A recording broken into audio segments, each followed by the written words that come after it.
You're watching Toronto Sports Rush on the Bet Rivers Network.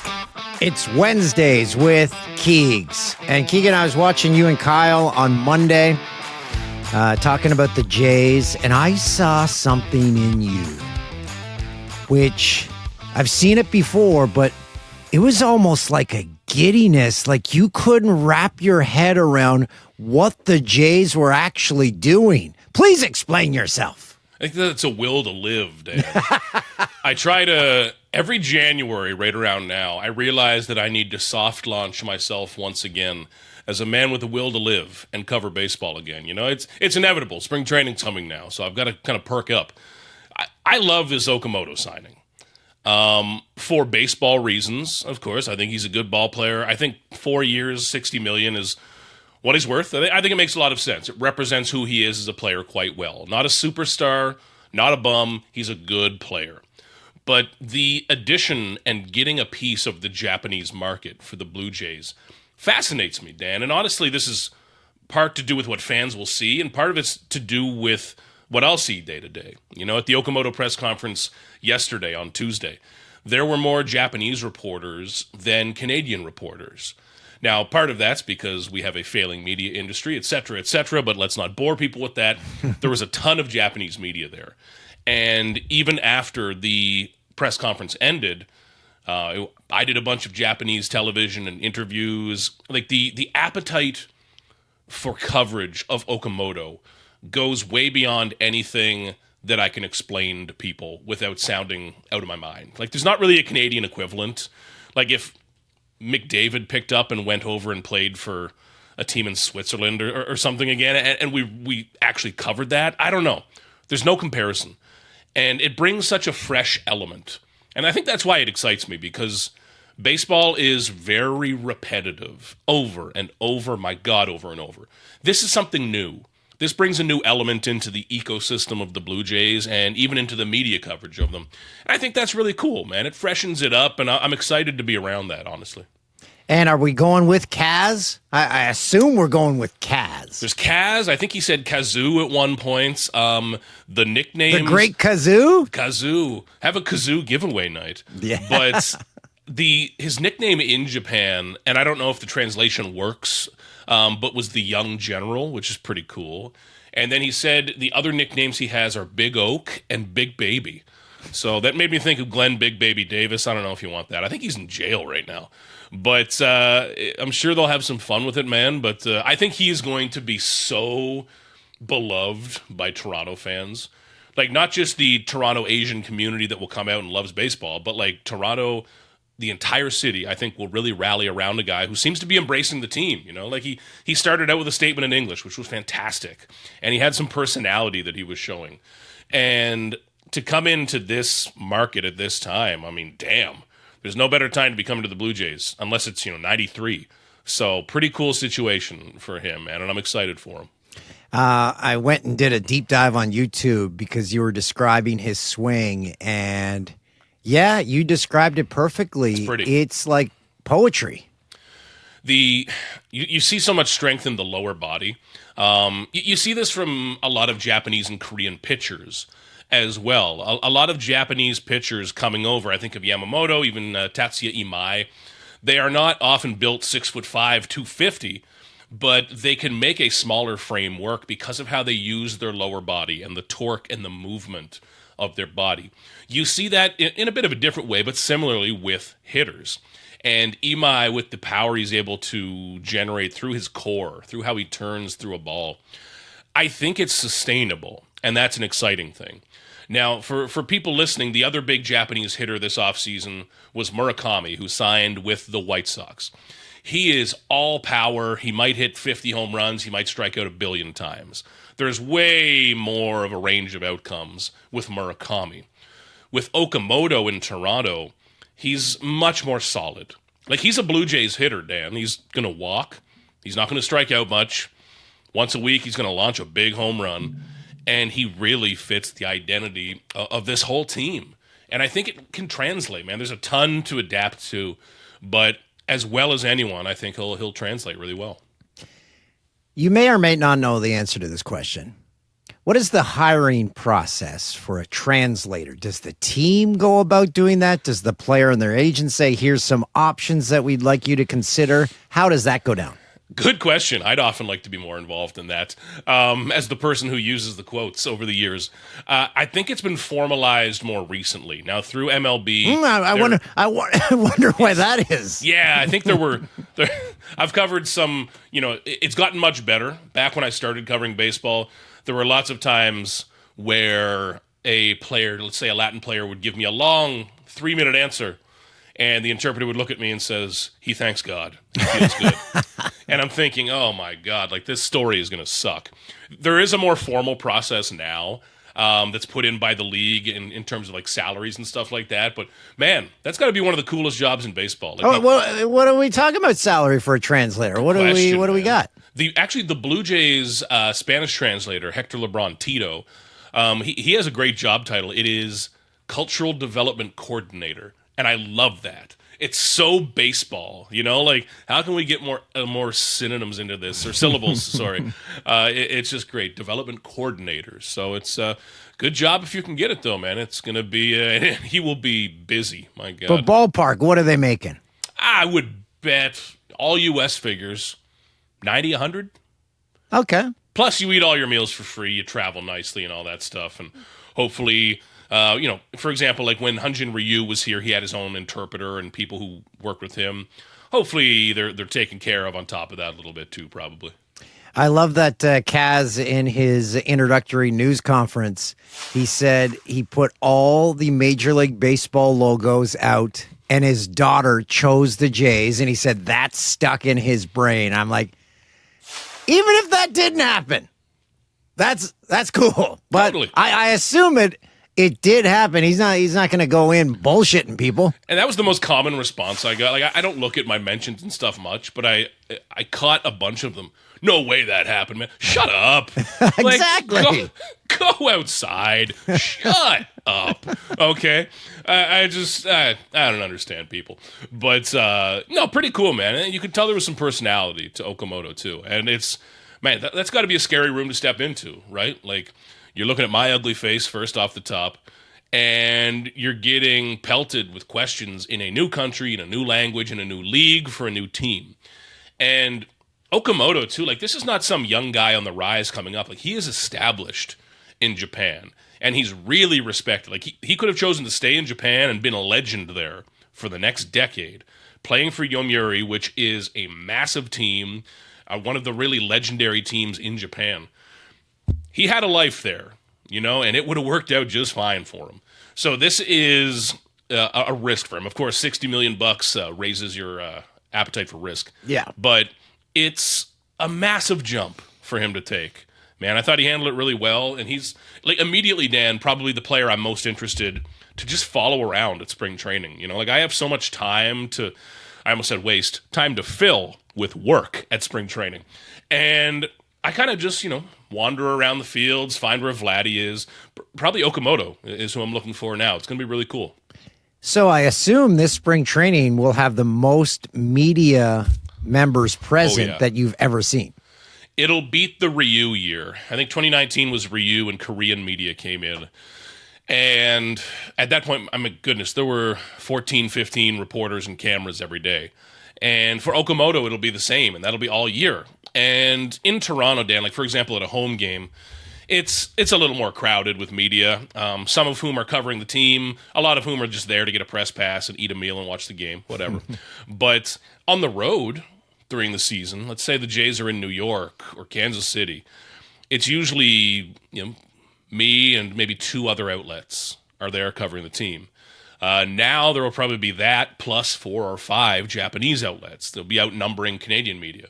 And I love that. Like, I love my friends in Japanese media. Like, I'm seeing a lot of the folks who I used to spend time with back when Kikuchi was in Toronto. And, man, the one thing, though, is that they just work me under the table. It's tough. I'll be showing up for spring training, and normally it's me and 1 or 2 other reporters at spring training, so we just keep it casual. We roll in. Now I'm going to be rolling. I know for a fact, Dan, I'm going to show up 8 a.m. on day 1, and 15 members of Japanese media will have already set up and done half a day's work. So, well, the majority of your spring training is just trying to stay dry. Pretty much. And it's a losing battle. Looking like crap on television, but it's going to be fun, man. It's a whole other world that you step into, and it doesn't compare to anything we have here, that's for sure. Keegs, we have some other massive Blue Jays news. George Springer was spotted at this is the other baffling thing. I can't believe the indoor golf thing is still happening. I thought that folded like a cheap suit. But he was spotted with Kyle Tucker at the event at SoFi Stadium. Did you hear anything else? This is nothing but a good sign for the Jays getting Tucker. Like, can golf just be golf? Yeah. Like this indoor stuff, the live golf. I tried to watch the indoor golf. It's unwatchable. Because golf was my life growing up. Like I golf was my entire life till I was probably 22, 24. I worked at the golf club in my hometown from when I was 10 until I was 24. Oh, you worked in the back shop? I was a pro shop boy forever. Uh-huh. And for a good decade of my life, my plan was to be a club pro. So, like, golf was my life. And I kind of left golf 10 years ago, and now I look at it, I'm like, what the hell is happening? Man, it's killing me. But, yeah, George Springer, this is at least better than all of the Blue Jays players leaving thirsty comments under his picture, like he's an Instagram model. You know, this is a step up.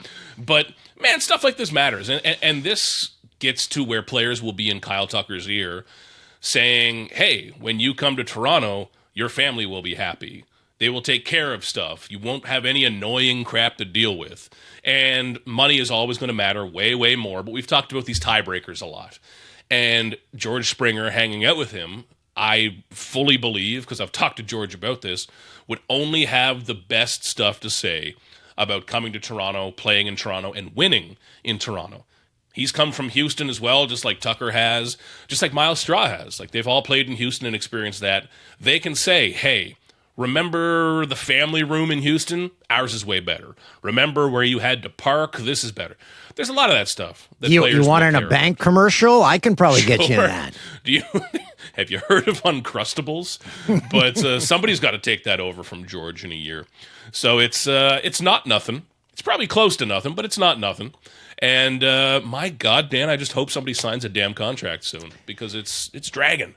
It's almost like the Jays are the known actor now, in which they don't have to audition. Yeah. In the fact that Springer's sitting with Tucker, he doesn't have to point out. You see what we're doing, right? You see the moves we're making. We're the busiest team in the offseason. He doesn't even have to point that out because Tucker is well aware. Yeah, there doesn't need to be a sales job anymore. And that thinking is still in. I think back, Dan, to the Dylan Cease press conference, and I asked Ross Atkins just about how agents and players are approaching the team differently. And he started into an answer about, well, you know, the issue of players coming to Canada. But I said, no, like, that's not what I'm talking about anymore. Like, that's gone, you know? There is no longer an issue at all with players coming to Canada. Maybe people just don't like the East Coast versus West Coast, but that's fine. That's nothing to do with the country. That is gone, and I think that players around the league are smart enough to know that this team took the Dodgers within an inch of winning the World Series last year. And they're spending money. Like, all players really want to do is get paid and win. It's really, really damn simple. Yep. I know that market matters. A Blue Jays player spends 3 months of their year in Toronto, and they don't have to spend any more. They can get a furnished apartment right next to the stadium. This is a pretty fun city to be young and rich in, I'm told. I've only been one of those in this city, but it's really a good place to live. And I don't see the drawbacks to this, right? So I think that conversation is completely flipped. Like, players want to come to Toronto. They are telling their agents, let's talk to the Blue Jays. This is going to drive my long-suffering producer Tim nuts. But when you said the word issue, it is forever stuck in my brain. We've already talked about bank commercials. Do you remember the Scotia Bank commercial with Jerome McGinley? Oh, that rings a bell way back. So he walks in. They had a collector's tin. If a kid opened a bank account, you get this tin with all the NHL logos. And they said it's only for kids. And he walks in with these twin actor guys. They have mustaches and stuff. And there's a problem. Jerome's trying to get the tin, and the kid's sitting in the stroller. And he says, "Is there an issue, Papa?" The greatest bank commercial in Canadian TV history. So whenever anyone for the rest of my life says the word issue, I immediately think, is there an issue, Papa? It's a stacked category. Canadian bank commercials, Uncrustable commercials. Well, we got Will Arnett in the RBC ones now. The Will Arnett, my God. It's no wonder nobody takes us seriously if they come here and watch our TV, but it's... Will got a good payday for that one. I bet you he did, man. I hope he did, because they won't stop playing it. Oh, my God. Well, I will take those over the Keanu Reeves. But I'm glad that it's all Canadians that are That's a good thing. filling the roles. Any news on Bo? Nothing on Bo, and I feel right now that Tucker is the likelier option for the Jays now that they've signed Okamoto. That can change if Bo's number comes down, if he chooses to do a shorter-term deal. But when I look at this lineup right now, Dan, like Ross mentioned this kind of yesterday, that if you sign someone now, it's taking away MLB reps from a legit MLB player. If the Blue Jays had a terrible second baseman and a terrible left fielder, cool, whatever. Sign whoever you can get. But I think at this point, Ernie Clement would play a lot of second base. Davis Schneider could play a bit of second against lefties. You're okay at second, and I think that's who Bo would be taking reps away from. It's an upgrade, but how much? Kyle Tucker, I would view as a much more significant upgrade over, let's say, Davis Schneider, Miles Straw, Nathan Lucas, that revolving door in a corner outfield. Or Anthony Santander, who I don't really want to see play the outfield too much defensively. By the way, you just keep mentioning all these players. It's a stacked bench. Oh, yeah. Totally. There's going to be some awkward, like, final day of camp cuts, because you even look, I mean, goodness, Joey Loperfido, there's the backup catcher and Heineman or Valenzuela, whoever that goes to.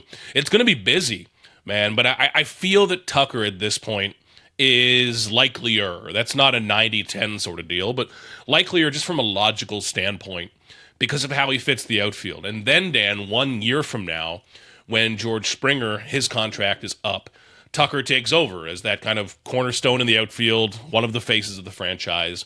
I think it's really clean. Now, again, it's not my money. It's Rogers' money, and I think they have a bit of it. But it's going to be fascinating, man. And VAR shows up at the end of this year too, right? Him too. So the Jays have not developed an outfielder in forever, like Vernon Wells. Man, like I'm talking about a legitimate starter who has a shot at an all-star game, good outfielder. It's been forever. So I think adding Tucker makes all the sense in the world, just like Springer did when they added him.